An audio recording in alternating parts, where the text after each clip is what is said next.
নানা বিতর্ক সঙ্গী করে শেষ হলো এবারের বিপিএল। বিদেশি খেলোয়াড়দের পেমেন্ট জটিলতা নিয়ে আন্তর্জাতিকভাবে সমালোচিত হয়েছে এবারের আসর। সমালোচনার মুখে কমিটি গঠন করতে বাধ্য হয় বিসিবি। স্বপ্ন দেখালেও তাড়াহুড়োর কারণে এবারের বিপিএল প্রত্যাশা পূরণ করতে পারেনি মনে করেন যুব ও ক্রীড়া উপদেষ্টা।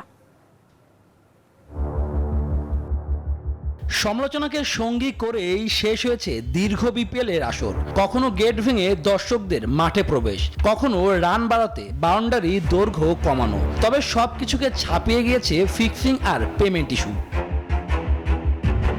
আসর শেষে ক্রিকেটারদের পেমেন্ট নিয়েও চলছে আলোচনা। যদিও বিসিবির পক্ষ থেকে জানানো হয়েছে ড্রাফট থেকে আসা খেলোয়াড়দের চুক্তি ও ম্যাচ ফির দায়িত্ব নেবে বিসিবি। সময়মতো স্বচ্ছতার ভিত্তিতে দেশি বিদেশি ক্রিকেটারদের পেমেন্টও নিশ্চিত করা হবে।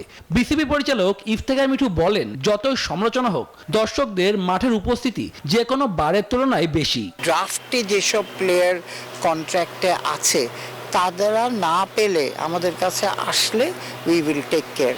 চিটাগাংয়ের অধিনায়ক মোহাম্মদ মিঠুনের মতে প্রতি দলেই কম বেশি সমস্যা থাকে, তাদের টিমেও ছিল।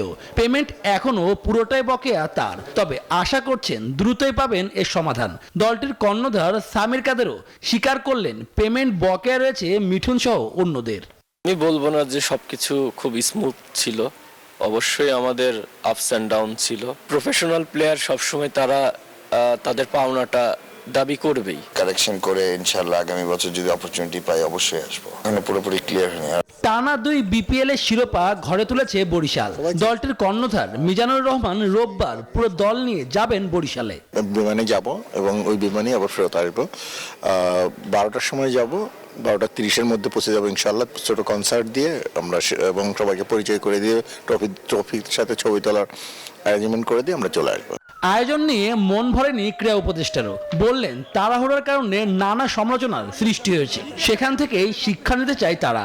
খুব স্বল্প সময়ে তাড়াহুড়োর মধ্যে আয়োজনের কারণে আমাদের কিছু শর্টকামিংস ছিল এবং কিছু পরিস্থিতি তৈরি হয়েছে, কিন্তু ওভারঅল শেষ ভালো যার সব ভালো তার। 1.5 মাসের বিপিএলে খেলার চেয়ে ধুলো ছড়িয়েছে বেশি, যা দেশের বাইরেও নেতিবাচক ঘটনার জন্ম দিয়েছে। শুভদেবনাথ, নিউজ 24, ঢাকা।